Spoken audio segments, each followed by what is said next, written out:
Today, I am blindly ranking every cozy game releasing this February. I'm not gonna wear the blindfold, but I am going to be blindly ranking all of the cozy games coming this February. Not only is this going to help me determine which games look the most promising for the month of February, but I'm also going to follow up this video with another video where I actually re-rank all of the games in this video after I play them and see, was I right? So yes, I will be playing all of these games, but I haven't yet, so that's where the blind part comes in. And I will be blindly ranking them based off of the description of the game and the art style that is depicted on their Steam bios. So here are the tiers that I created to help me do this ranking. Tier S. This tier is going to contain games that I think I might just get addicted to. I might really just get so hooked on it and want to play it all the time, at least for a while. A tier is I'm gonna like it a lot. Not to the S tier addiction level, but I'm gonna like it a lot, and I'm gonna enjoy it. B is going to be a type of mid tier, but it's also going to be if I can't determine if it's gonna be a hit or a total miss. C tier are the games that I'm not super interested in. And that's that. D tier will have games that I don't think I'm gonna like. I just don't think I'm gonna like them. So this video is a creative take on sharing the releases for the upcoming month. So if you guys like this style of video, please let me know in the comments below. I am open to constructive criticism. That's nice. Also, please don't take this tier list as gospel, as it is just speculation on whether I think the games are going to be good for me and that I'm gonna like them, or if I think I'm not gonna like it. I'm not gonna be that into it. So what games are even releasing in February? We are specifically focused on cozy games in this video, and we're starting with one that is called Recolit. I think I'm saying that right. And this one is releasing on Steam on February 16th. The price is not yet revealed on Steam. You might be able to find out somehow, but I couldn't find out. This is a pixel art puzzle adventure game, and in this game, you find yourself in a dark town after your spaceship crashes. There are people in this town, and you find it strange that they live their daily lives as if nothing strange is going on, and that the sky constantly being black is normal. You help the people of the town with little tasks, and as you do, you make progress towards what really matters. You meet a girl, and she tells you she'll wait for you, and it's very mysterious. Recolit gives me the impression that it might start out lighthearted, but then it might jump into mystery, and then towards the end, I think the game might actually have some kind of like deeper meaning and message to the game. This is all speculation, like I said, so I actually don't know.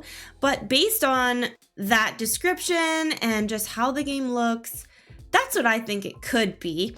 And I think I would really like that. So I'm gonna place this one in the A tier that I think I'm gonna like it a lot. So we're starting out strong here, but will the next game live up to that?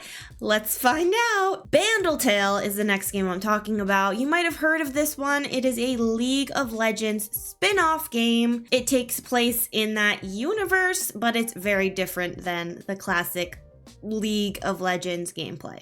This one is releasing on Steam and Switch on February 21st, and it's going to be $24.99.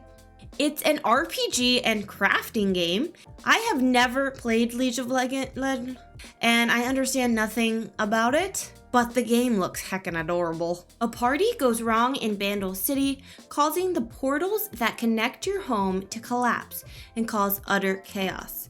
As a cute little yordle from Yarnville, you must use your knitting skills to help restore the portals and reunite Bandle City. This game is so cute with a beautiful art style, and it looks pretty promising. It looks like a game you could put a lot of hours into, but I'm still kind of in the middle with this one. I'm really not sure if it's gonna be just a game that's too hyped up, a game that I'm gonna get lost in the lore of because I don't know the lore of any League of Legends story, so I'm hoping that that will be explained well.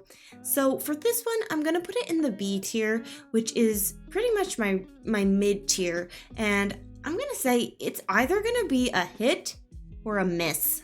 And it could be a game that completely disappoints people because it was too hyped up and it wasn't what we thought it would be. And it also could be a game that's a total hit and it's amazing and wonderful. And so I'm in the middle with this one, so I am putting this one in the B tier. Have you ever wanted to publish your own newspaper? Well, now you can, because News Tower is coming to Steam in early access on February 13th. I don't often buy early access games, but this one really intrigued me. In this game, you play as an aspiring newspaper publisher in New York City during the 1930s. The game actually follows key events of the 1930s, and you play as the publisher, and you must cover and even influence the events. You can send out reporters to cover a topic that they're interested in, and in doing so, they will gain more experience. You also get to choose between if you want to constantly cover the latest gossip in the newspaper, or if you want to seek out the truth and cover deeper topics. You also have to keep the workplace running smoothly by upgrading the printing machines and improving the production line, and thus keeping your employees happy. I don't know why, but this just seems like the most fun game to me. It seems like it has a lot of the fun management chaos that I like, but also like the creative, interesting side where you're kind of figuring out, how do I want to cover this and what do I want my newspaper to come out with, and let's manage, let's upgrade things, and it just seems like it has a lot of goals. It looks really fun. So I'm actually going to rank this one into the S tier. I have high hopes for it, and I think it's a game that I could easily get addicted to. That's why I'm gonna buy it in early access. The next game is called Promenade, and this one is releasing on February 23rd. Promenade will be available on Nintendo Switch, PlayStation 5, PlayStation 4, Xbox Series X and S, Xbox One, all on February 23rd. In this game, you go on an adventure with your friend who is a pulp, which I think is a kind of octopus or something. I tried looking it up. And this little pulp has many different helpful abilities. The great elevator broke, and you must travel around the world to collect its cogwheels. This is a platformer, and it is directly inspired by Mario 64, Banjo-Kazooie, Spyro, and even Mario Odyssey. So this one is so cute and so colorful. But I suck at platformers, and that just makes me a little eerie about if I'll actually like this game or not. There are some platformers that I do like, and there are actually some chill platformers out there, like a game called Hoa. So it's kind of like, I don't know if I'll like it or not. So that's why I'm gonna put this one in the B tier as a hit or a miss for me.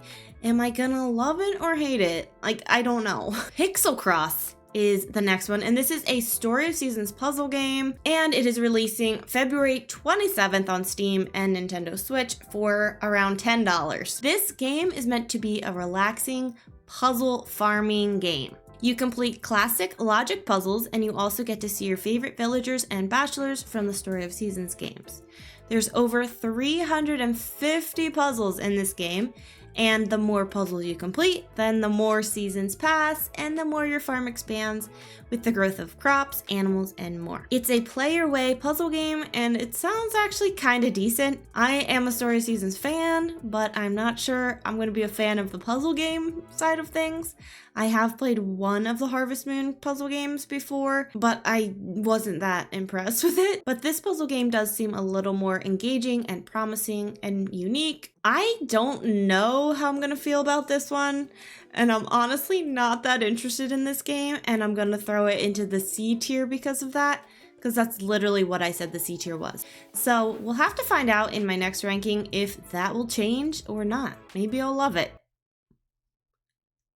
And we are ending this list off with a bang with a game called Minami Lane. This one is releasing on February 28th, and it is a game with a very cute art style and a cute little raccoon looking dude. Minami Lane is a management game that is set in a Japan-inspired town. In this game, you manage the streets, shops, buildings, and work to maximize the happiness of your villagers. You can build and place homes and other buildings to establish and beautify the town. There are a couple of different game modes you can play in. You can do missions or you can do sandbox mode. So you either can play strategically with the missions or you can focus just on your creativity in the sandbox mode. This game actually seems so fun and so relaxing, especially in the sandbox mode, and I like the management part of the game. The art style looks really cute for a game like this, and I'm pretty hopeful about it. I think I'm gonna put this one in the A tier and say that I might like this game a lot. So please let me know in the comments below what your speculative rankings are for these upcoming games coming this February. And make sure to check out my follow-up video right here where I play all of the games from this video and re-rank them. But until that video is released, check out this one. Make sure you are subscribed to the channel so that you can catch me playing these games live. And thank you to the members of the channel. And hopefully, I'll see you in my next YouTube video. Bye!